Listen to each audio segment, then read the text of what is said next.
আপনি আমাকে জিজ্ঞেস করেছেন কিভাবে দ্রুত ধনী হওয়া যায়, ঠিক? জি ঠিক। সেরা সমাধান 5 ওয়াক্ত সালাত আদায় করুন, আর ফজরের আগে 2 রাকাত সুন্নাত মিস করবেন না।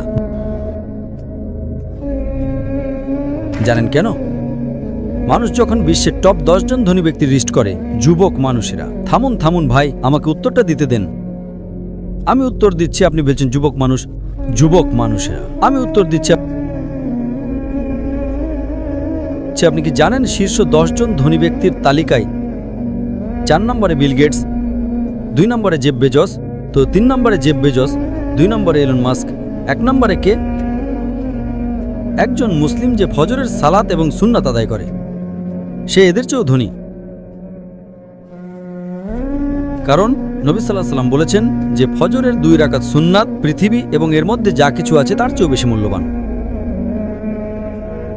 মানুষ এসে বলে, আমি 4 ওয়াক্ত পড়ি, ফজর সালাত মিস করি। আমি বললাম, কেন?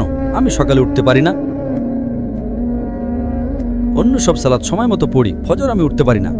তো আমি তাকে বললাম, আপনি তো একজন ব্যবসায়ী, ধরুন আমি আপনাকে বললাম কাল সকাল ভোরে 5টায় একটা ব্যবসার ডিল আছে যেখানে আপনি $1 মিলিয়ন পাবেন। আপনি কি সেই ডিলে যাবেন? আপনি বললেন হ্যাঁ, কিন্তু আপনি তো সকালে উঠতে পারেন না। না না না, $1 মিলিয়ন জন্য আমি ঘুমাবই না। তাহলে $1 মিলিয়ন জন্য আপনি ঘুমান না, কিন্তু 2 রাকাত সুন্নাত যা পৃথিবী এবং এর মধ্যে যা কিছু আছে তার চেয়েও দামি, তার জন্য উঠতে পারেন না?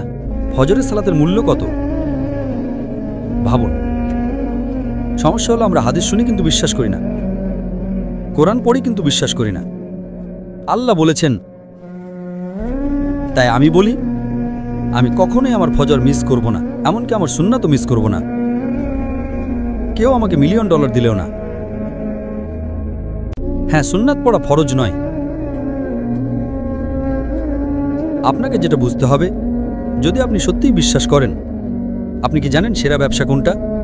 আল্লাহ সূরা বাকারা 2 নম্বর অধ্যায়ে 261 নম্বর আয়াতে বলেছেন, যদি আল্লাহর পথে একটা শস্যদানা দান করেন, আল্লাহ আপনাকে 7টা শীষ দেবেন এবং প্রতিটাতে 100টি করে দানা থাকবে। তার মানে একটা দানা 700 গুণ হয়ে যায়।